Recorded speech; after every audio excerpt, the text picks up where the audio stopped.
dapat berkumpul di ruangan ini dengan keadaan sehat walafiat. Selawat serta salam senantiasa kita haturkan kepada junjungan kita Nabi Agung Muhammad. Teman-teman yang berbahagia, saya Yulia Putri Adela selaku pembawa acara yang akan memandu acara hari ini. Selanjutnya akan saya bacakan susunan acara pada pagi hari ini. Pertama, pembuka. Kedua, pembacaan ayat suci Al-Quran. Ketiga, ceramah. Yang keempat, penutup. Marilah kita buka acara hari ini dengan bacaan basmalah bersama-sama. Bismillahirrahmanirrahim. Selanjutnya pembacaan ayat suci Al-Quran yang akan dibacakan oleh saya sendiri. Bismillahirrahmanirrahim. Wa ma tanul ladina yaqtaluna al-ladil kadhiba yaumal qiyamah innallaha lazu fadlin 'alan nasi walakinna aktsarahum la yashkurun. Wa ma taqulu fi sya'nin wa ma tatlu minhu min qur'anin wa la ta'maluna min amalin illa kunna 'alaikum syuhudan tapi tunafi wa ma ya'zuku ar-rabbika mim mithqali dzarratin fil ardi wa la fis samai wa la asghara min dzalika wa la akbara illa fi kitabim mubin. Ala inna awliya Allahi la khawfun alaihim wa la hum yahzanun. Alladzina amanu wa kanu yattaqun. Lahumul busyra fi hayatid dunya wa fil akhirah la tabdila li kalimatillah zalika huwal fawzul azim. Bismillahirrahmanirrahim. Acara selanjutnya yaitu ceramah mengenai bagaimana agama menjamin kebahagiaan yang akan disampaikan oleh Joza Bian Maulana. Kepada Joza, waktu dan tempat saya persilakan.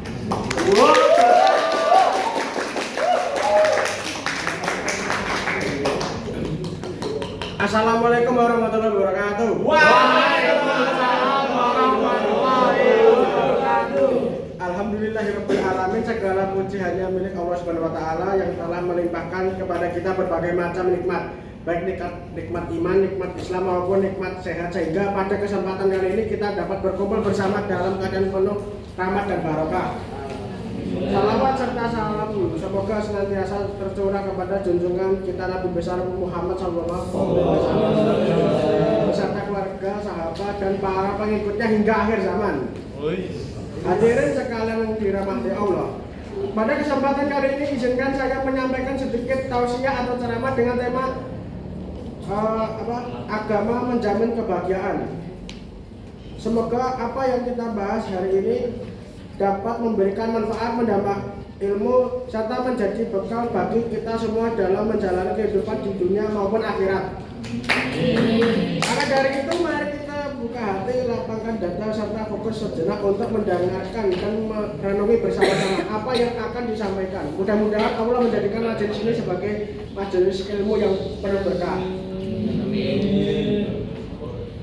Agama adalah fondasi hidup manusia, sedangkan jabatan atau kedudukan hanyalah penjaga. Tanpa agama manusia akan kehilangan arah, dan tanpa penjaga manusia bisa kehilangan apa yang dimilikinya. Karena itu kebahagiaan sejati hanya bisa dicapai jika manusia memiliki hati yang sehat, qalbu salim. Ibnu Qayyim al-Jauziyah menjelaskan bahwa hati yang sehat memiliki ciri-ciri khusus seperti menjadikan iman dan Al-Quran sebagai makanan utama, berorientasi pada masa depan dan akhirat, selalu kembali kepada Allah, tidak pernah lupa berzikir, segera sadar ketika lupa kepada Allah, khusyuk dalam sholat, menjaga waktu agar tidak sia-sia, serta beramal dengan ikhlas, mengikuti sunnah dan berbuat ihsan. Namun hati manusia juga bisa sakit. Kitab Tib Al-Qulub menjelaskan bahwa ada beberapa faktor yang merusak hati. Pertama, pergaulan dengan orang-orang yang tidak baik dapat menjerumuskan seseorang pada keburukan. Kedua, berangan-angan kosong at-tamani yang membuat manusia lalai dari usaha nyata.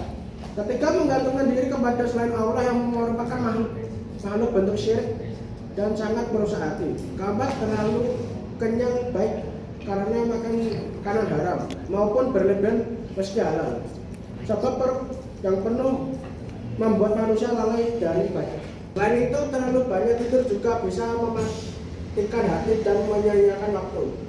Tidur yang paling baik adalah pada tengah malam hingga sepertiga malam. Berikutnya bukan setelah subuh atau di waktu-waktu terlarang. Faktor lain yang merusak hati adalah berlebihan melihat hal-hal yang tidak bermanfaat, karena pandangan mata bisa menjadi jalan masuknya fitnah.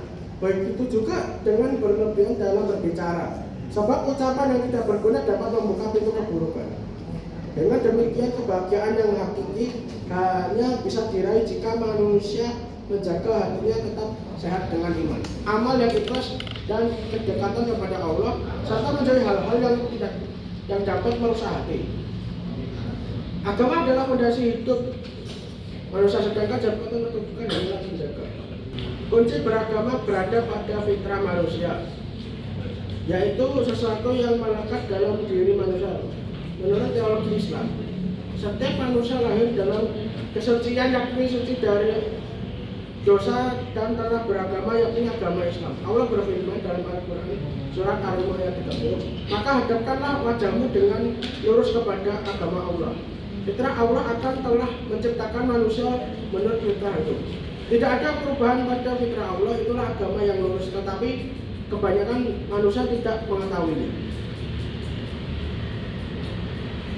Yang dimaksud fitrah Allah adalah bahwa manusia mempunyai naluri beragama tauhid. Inti agama Islam adalah tauhidullah, sehingga manusia tetap dalam fitrah, yaitu dalam tauhidullah. Ibnu Katsir menegaskan bahwa yang dimaksud qaulullah adalah agama Allah, dan agama itu adalah Islam. Hadis Rasulullah menegaskan bahwa setiap manusia dilahirkan dalam keadaan fitrah. Orang tuanya lah yang menjadikan dia Yahudi, Nasrani atau Majusi. Manusia dilahirkan dengan panca indera yang memiliki tugas dan fungsi sesuai dengan fitrah Allah.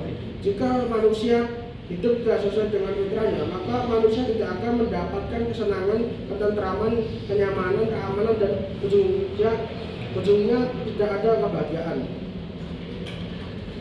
Beragama itu adalah fitrah. Jika manusia hidup sesuai dengan fitrahnya, maka ia akan bahagia. Kisah Nabi Ibrahim menunjukkan pencarian Tuhan melalui akal, hingga ia meyakini bahwa Tuhan itu esa, berkuasa dan memberi kenikmatan. Wahyu pun menegaskan, katakanlah Muhammad, dialah Allah, Tuhan yang esa. Surat Al-Ikhlas 1-5. Secara teologis, manusia menunjukkan bahwa alam dan segala keteraturannya merupakan indikator adanya penciptaan Al-Quran. Menyatakan sesungguhnya dalam penciptaan langit dan bumi, silih bergantinya siang dan malam, terdapat tanda-tanda bagi kaum yang berakal. Surat Al-Baqarah ayat 194. Di sini ada yang mau bertanya?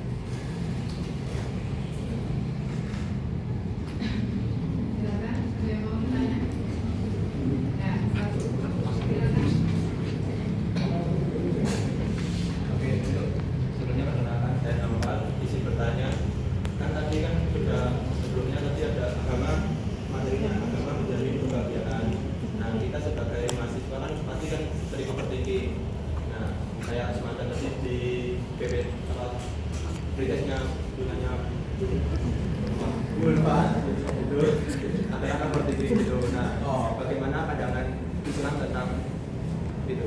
Terima kasih. Pandangan Islam, kalau menurut saya itu, kita sebagai mahasiswa jangan terlalu overthinking gitu. Berpikirlah positif gitu, dan selalu beristighfar supaya hati kita tuh menjadi tenang gitu, dan tentram. Perbanyakkanlah istighfar dan berzikir serta berdoa kepada Allah supaya mendapatkan keselamatan di masa depan dan akhirat. Amin. Ada lagi? Mas Abi dulu ya. Ya, perkenalkan nama saya Rekreasi Bunda. Tadi kan Mas Bunda memberikan materi tentang agama menjamin kebahagiaan. Ya, kebahagiaan. Ya, kebahagiaan. Tanya saya, jika agama menjamin kebahagiaan, tapi mengapa masih banyak orang Islam yang murtad akibat tidak menemukan kebahagiaannya? Terima kasih. Itu karena dia itu tidak puas dan tidak bersyukur. Artinya merasa selalu kurang karena mengira Tuhan itu tidak mau menolong dia. Padahal Tuhan itu selalu sayang sama dia dan siap selalu untuk memberikan apa yang dia butuhkan. Tapi dia tidak mendekat gitu. Ibadah saja tidak mau, apalagi hanyalah doa. Harapan saja dia sudah putus asa gitu. Sehingga membuat hidupnya dia itu menjadi tidak puas dan bergantung kepada kehidupan yang lain seperti murtad atau ikut pergaulan bebas. Hanya saja, atau bahkan ke musik juga bisa.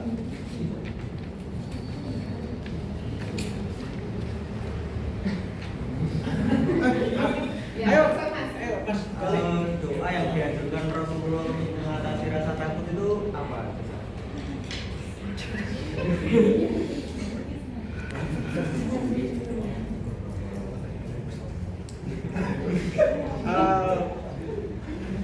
Nanti Mas Gali. Mungkin zikir. Ya, berzikirlah sebanyak 33 kali untuk menghilangkan rasa takut dan meminta pertolongan kepada Allah. Bagaimana sih agama itu dapat membantu seseorang mengatasi kesulitan dan tidak dalam hidup? Gimana sih? Agama mana? Sama lagi. Peran agama dalam mengatasi kesulitan. Dalam agama sudah memerintahkan kepada kita bahwa kita sebagai manusia harus saling tetap tolong menolong dan juga jangan apatis atau tidak peduli.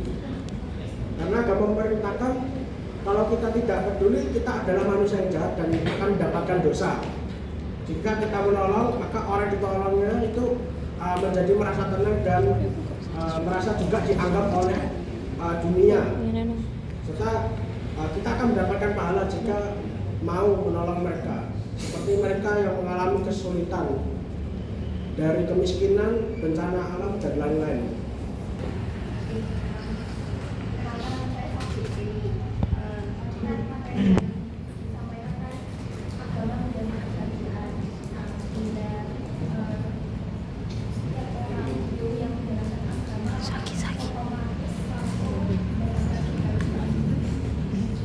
Belum tentu.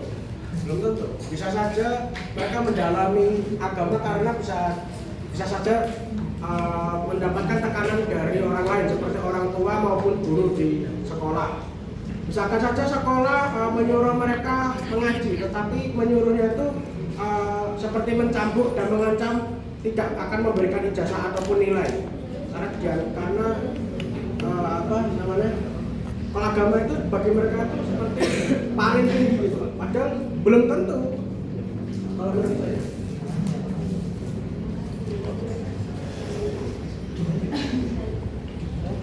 Izin bertanya ya, jika agama itu menjamin kebahagiaan, terutama agama Islam ya, kenapa masih banyak banget orang yang agamanya Islam itu murtad dengan alasan tidak bahagia di agamanya? Oke. Itu karena kemungkinan saja dirinya itu tidak puas apa yang diberikan oleh Tuhan.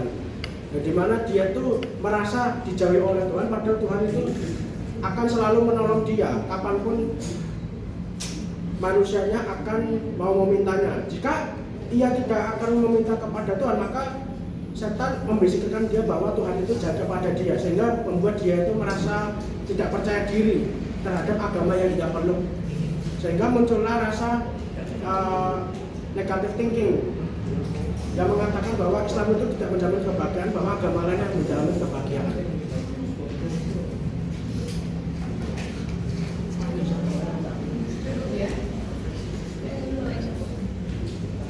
Sudah belum?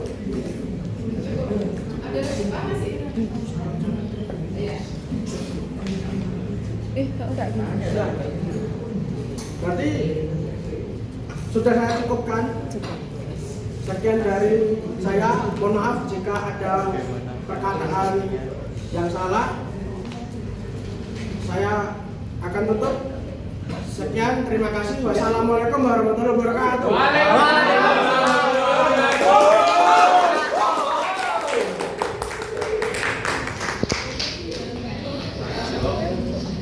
Terima kasih kepada